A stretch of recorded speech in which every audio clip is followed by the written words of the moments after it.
What's going on, guys? Welcome back to my channel and another episode of Weekend Watch, where I break down the top 5 movies at the weekend box office, and I also let you know what is coming to streaming services.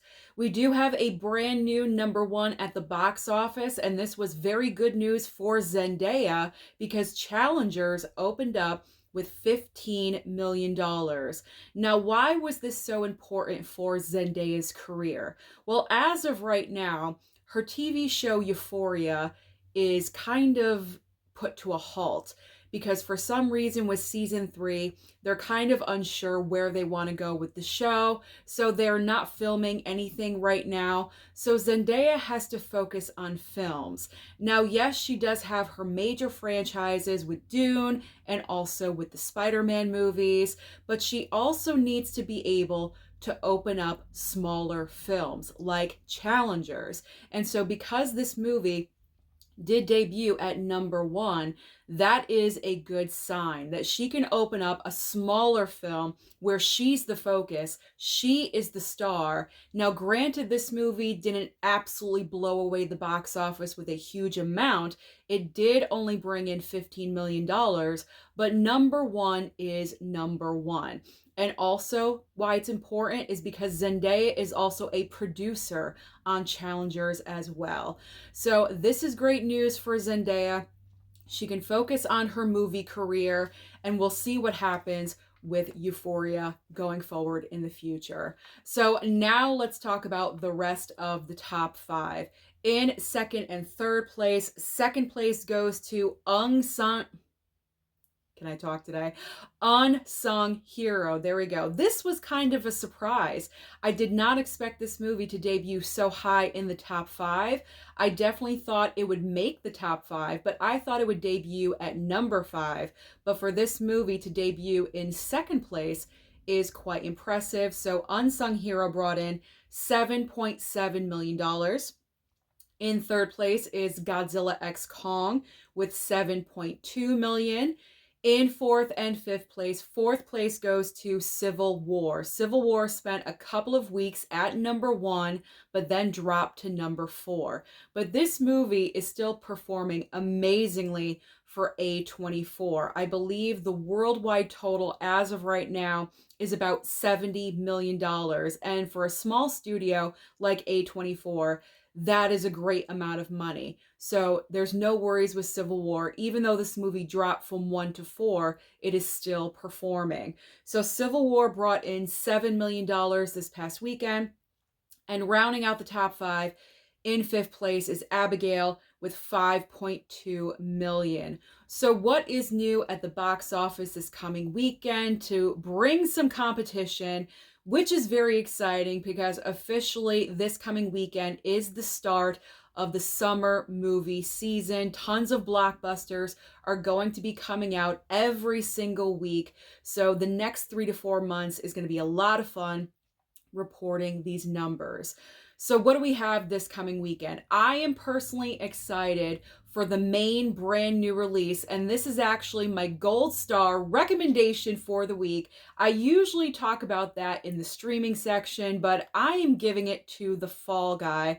The Fall Guy, this is in my top 10 most anticipated movies of the entire year. You have Ryan Gosling and Emily Blunt in an action rom-com movie, and I think this is going to be pure fun. I think Ryan Gosling and Emily Blunt have great chemistry on screen, so I'm looking forward to seeing this movie, and hopefully I can go this coming Friday. So that is my gold star recommendation for the week. Everyone go and see this movie, support summer movie season, and go and check out The Fall Guy.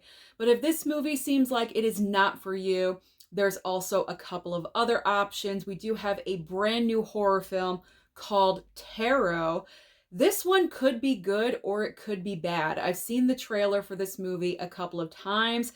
It kind of seems like it does fall into the horror movie trope of the jump scares, but you never know. It could be a decent movie. So if you're really jonesing for a horror film, tarot is going to be the main option for you. And then for everyone that is a major Star Wars fan, Star Wars Episode 1, The Phantom Menace, I believe celebrating its 25th anniversary, is being re-released back into theaters. So that will be interesting to see if that movie can bring in enough money this coming weekend. Will it break into the top 5? I don't know. The numbers are so low these days, anything is possible. So now let's talk about streaming, because as I always say, there's always options on streaming for you, and pretty much every single streaming service has an option. So over on Netflix, we have Unfrosted. I believe this is the true story about the creation of the Pop-Tart or something like that, directed by Jerry Seinfeld. Amy Schumer is in this movie, Melissa McCarthy, Hugh Grant. I think I'm going to check this out. I'm kind of intrigued by this entire concept of a film, so maybe I will stream this over on Netflix. We also have a brand new series called A Man in Full. Then over on Max, we have the debut of Hacks Season 3. I think I've heard of this show. It's like an amazing show. Jean Smart was winning all the awards the first season of this show. I gotta check it out. I've heard so many great things about this show. I've just never had the time to check it out. So maybe I will make that a priority. So season 3 is coming, I believe, May 2nd. And then we also have a brand new film called Turtles All the Way Down. Now over on Hulu, we have 2 main brand new releases. I believe The Veil is debuting April 30th, so in just a couple of days. And then going into the weekend of May, we have a brand new film called Prom Dates. Disney Plus is delivering more Star Wars, because obviously May the 4th be with you. So Disney Plus is debuting Star Wars Tales of the Empire. Amazon Prime is debuting Anne Hathaway's newest project, a rom-com called The Idea of You. And also in just a couple of days, or in fact maybe even tomorrow, Amazon Prime is dropping The Holdovers. So if you still have not seen The Holdovers, you don't have Peacock, you never picked up the physical, but you do have Amazon Prime, then now is your chance to check out that amazing film. Peacock is debuting a couple of items as well.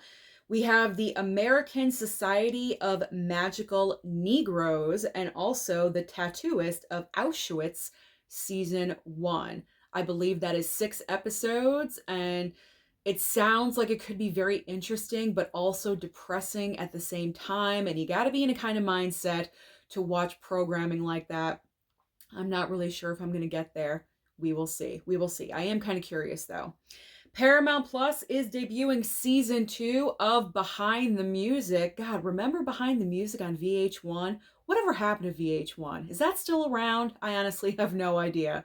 And finally, on Apple TV Plus, we have the premiere of Acapulco season 3. So that is everything happening at the box office and also on streaming. So comment down below and let me know, did you go and see Challengers this past weekend? And if you did, what did you think of the movie? Don't forget to like and subscribe before you leave, and I'll see you next time.